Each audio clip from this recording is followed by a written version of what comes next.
Prueba de aprehensión. Para realizar esta maniobra, el paciente debe estar en sedestación o bipedestación. El explorador se sitúa detrás y le coge el brazo llevándolo a 90 grados de abducción y 90 grados de rotación externa. Con la otra mano le sujeta el hombro con el pulgar por detrás y los dedos por delante. La prueba consiste en acentuar la rotación externa y la retropulsión con el pulgar, ejerciendo una fuerza en la cabeza humeral de atrás hacia adelante. Si esto provoca dolor o aprehensión en el paciente, indica una inestabilidad anterior crónica. Maniobra de Hawkins-Kennedy. Para realizar esta maniobra, el explorador se sitúa de cara al paciente. Le coloca el brazo en flexión de 90 grados con el codo en flexión de 90 grados y realiza una rotación interna del hombro bajando el antebrazo. El descenso pasivo del antebrazo provoca dolor cuando existe conflicto antero-superior o antero-interno. Maniobra de Neer. Consiste en la elevación pasiva del brazo en abducción, flexión y rotación interna, mientras el explorador mantiene bloqueada la movilidad de la escápula. Se puede realizar con el paciente en sedestación o bipedestación. El dolor aparece cuando existe conflicto antero-superior en el espacio subacromial. Maniobra de Jochum. Para realizar esta maniobra, el paciente coloca la mano del lado explorado sobre el hombro contralateral y eleva activamente el codo contra la resistencia de la mano del explorador sin elevar el hombro. Provoca dolor cuando existe conflicto antero-interno. Maniobra de Gerber. Para realizar esta maniobra se requiere que el paciente sea capaz de realizar la rotación interna del hombro hasta poder poner la mano sobre la espalda. Habitualmente el paciente puede separar la mano del plano dorsal. El explorador fuerza la rotación interna y suelta de repente la mano. Si existe rotura del subescapular, la mano golpea contra la espalda en un movimiento de portazo en la región dorsolumbar. Maniobra de Yergason. Consiste en la supinación contra resistencia del antebrazo mientras se mantiene el hombro bloqueado y el codo pegado al tronco con una flexión de 80 grados. El dolor en la región bicipital indica afectación del tendón del bíceps. Prueba de Finkelstein. Se pide al paciente que flexione los dedos sobre el pulgar en aducción. El examinador realiza la flexión lateral de la mano en sentido cubital. Normalmente es molesta, pero en tenosinovitis de Kerbein provoca un dolor muy intenso. Prueba de Palin. Se le pide al paciente que efectúe una flexión palmar completa de ambas muñecas enfrentando los dedos de las manos y que mantenga esta posición durante aproximadamente 1 minuto.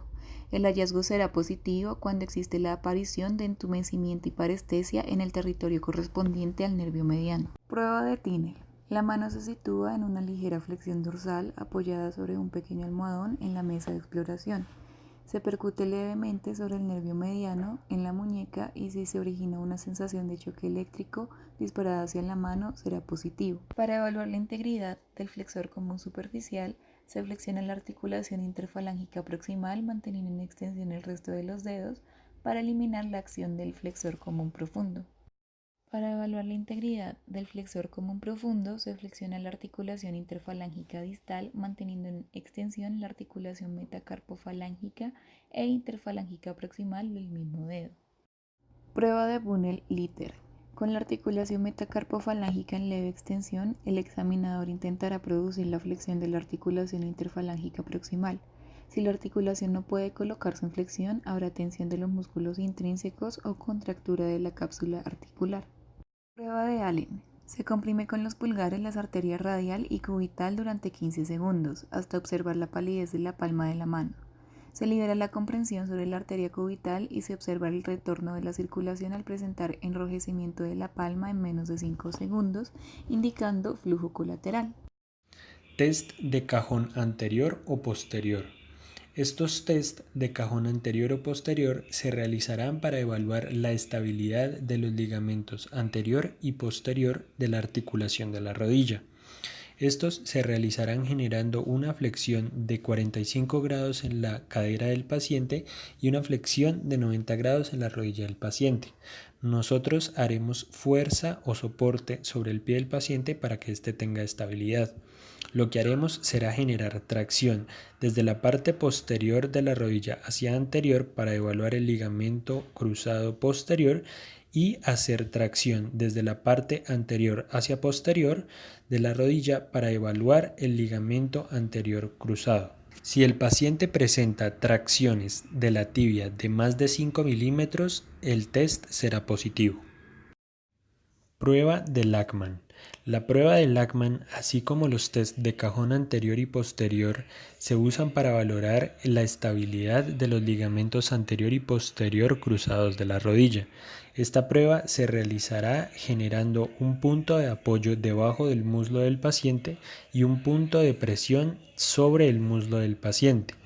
Además, se realizará en el tercio medio proximal de la pierna un punto de tracción tanto posteroanterior como anteroposterior para ver si hay algún tipo de tracción de la tibia.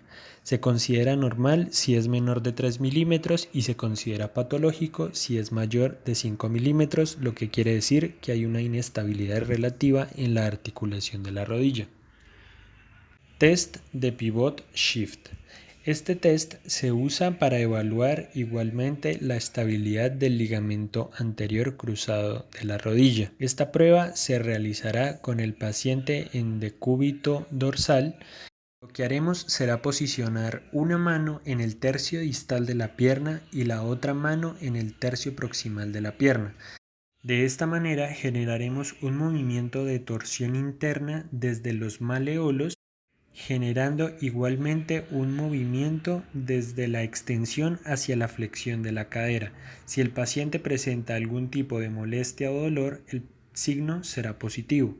Test de Apley. El test o signo de Apley se realiza para evaluar el estado y funcionamiento de estructuras de la articulación de la rodilla, tales como los meniscos y los ligamentos anteriores cruzados.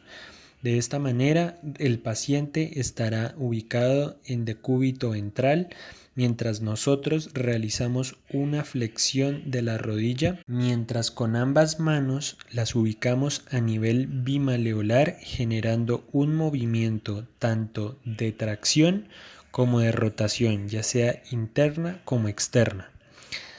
De esta manera estaremos evaluando las estructuras anteriormente mencionadas. Si el paciente no logra en algún momento realizar alguna de las dos rotaciones, tanto interna como externa, nos indicará las estructuras lesionadas. Test o maniobra de bostezo. El test o maniobra de bostezo se utiliza para valorar el estado y estabilidad de los ligamentos colaterales de la rodilla del paciente. Esta maniobra se realizará con el paciente en posición de decúbito dorsal. Realizaremos una presión en la parte lateral de la rodilla si queremos evaluar el ligamento colateral medial. Por consiguiente, haremos movimientos de hiperextensión para ver qué tan estables están los ligamentos del paciente. Si hay un movimiento mayor a los 10 milímetros, se considera como inestabilidad de los ligamentos. Test de McMurray. El test de McMurray es el test más utilizado para evaluar o valorar el estado de los meniscos, en especial el menisco interno de la articulación de la rodilla. Esta prueba se realizará con el paciente en posición decúbito dorsal. Nosotros con nuestras manos realizaremos una flexión de más de 90 grados de la cadera, mientras con la mano izquierda realizamos la palpación de la línea interarticular de la rodilla y con la mano derecha realizamos movimientos de rotación de la pierna, ya sean internos o externos. De esta manera, si el paciente realiza la flexión máxima de la articulación de la rodilla a 90 grados y la rotación externa no es posible, se evaluará como una lesión del menisco interno. Sin embargo, si la flexión es máxima y la rotación en este caso es interna y no se puede realizar, se evaluará como una lesión del menisco externo. Maniobra de Elie. La maniobra de Elie o prueba de Elie se usa para evaluar el recto anterior del cuádriceps. Esta se realizará con el paciente en posición decúbito ventral sobre una mesa horizontal. El examinador flexionará pasivamente la pierna sobre el muslo, por lo que el talón tocará la nalga. Comparar bilateralmente de ser posible.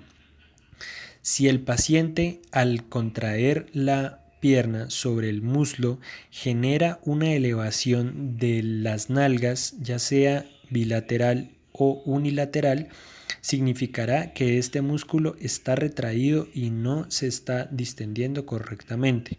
Maniobra de Thomas. La maniobra de Thomas valora la contractura de la cadera en flexión, especialmente de los músculos psoas y ilíaco. Esto se da particularmente en los pacientes con lordosis. Esta maniobra se realizará poniendo una mano debajo de la columna lumbar del paciente mientras éste hace flexión de la cadera de modo que el muslo quede contra el tronco. De esta manera, la lordosis previa se ha aplanado, por lo tanto la pelvis se estabiliza. Si queremos evaluar el lado izquierdo, levantaremos el muslo de la pierna derecha hacia el tronco del paciente para evaluar el lado contralateral. Una vez vemos que el paciente ha elevado el muslo, si el signo es positivo, veremos que el muslo de la pierna contralateral se elevará ligeramente debido a la contractura del músculo psoas-ilíaco. Prueba de Trendelenburg. La prueba de Trendelenburg sirve para valorar el estado del músculo glúteo medio y el punto de apoyo de la cadera, así como su equilibrio. Se valorará con el paciente descubierto y siendo observado desde la parte posterior se detallará la pelvis y los glúteos del paciente, primero apoyando una pierna y elevando la contraria y viceversa. Si el signo es positivo, el paciente elevará una de las caderas hacia la parte superior, siendo la cadera correspondiente a la pierna que se está elevando. Prueba de Thompson. Consiste en colocar al paciente en decúbito ventral con la rodilla flexionada a 90 grados y luego ejercer presión sobre la pantorrilla, con lo que en condiciones normales, cuando el tendón está íntegro, se produce flexión plantar del pie. En cambio, cuando existe ruptura del tendón de Aquiles, el pie queda inmóvil o en dorsiflexión, considerando la prueba de Thompson positiva. Reflejo bicipital. Mantenga el antebrazo del sujeto en semiflexión y semisupinación, descansando sobre los muslos si el sujeto está sentado. El explorador apoya el pulgar de su mano libre sobre el tendón del bíceps del sujeto, en la fosa decubital, y percute sobre la uña del pulgar o sobre este con la parte más fina del martillo percutor. Se obtendrá la flexión del antebrazo sobre el brazo. Reflejo del supinador largo. Se coloca el miembro superior con el antebrazo en semiflexión sobre el brazo, de manera que descanse por el borde cubital del antebrazo sobre la palma de la mano del explorador o sobre las piernas del sujeto. Entonces se percute la apófisis estiloides del radio, por donde pasa el tendón del supinador largo. La respuesta principal es la flexión del antebrazo. La respuesta accesoria es una ligera supinación y flexión de los dedos. Reflejo tricipital. Con una mano se toma el antebrazo del sujeto por el codo y se sostiene sobre su antebrazo, cruzando el tórax, colocando en ángulo recto con el brazo, y se percuta el tendón del tríceps, preferiblemente con el lado más ancho del martillo. La respuesta es la extensión del antebrazo sobre el brazo. Otra alternativa es que el antebrazo cuelgue libremente al lado del cuerpo, sosteniendo el brazo en abducción de 90 grados. Reflejo rotuliano o patelar. El sujeto sentado en una silla o sobre el borde de la cama con los pies péndulos se percute directamente sobre el tendón rotuliano. La respuesta es la extensión de la pierna. Reflejo aquileo. Sujeto puesto de rodillas sobre la cama, camilla o una silla, pies fuera del borde, se lleva ligeramente hacia adelante la planta del pie y se percute sobre el tendón de Aquiles o tendón calcáneo. La respuesta es la extensión del pie.